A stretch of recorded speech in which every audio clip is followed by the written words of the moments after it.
I am Dr. Andres Figueroa, a postdoctoral research fellow at the Division of Vascular and Endovascular Surgery at UT Southwestern in Dallas, Texas. We perform a multi-center retrospective analysis of 10 physician-sponsored investigational device assumption studies as part of the U.S. Aortic Research Consortium.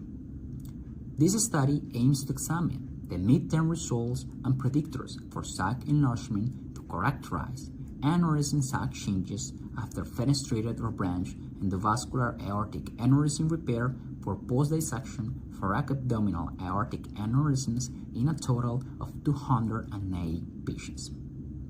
We found that 15% of patients had aneurysm sac enlargement following the repair with no effect on patient survival.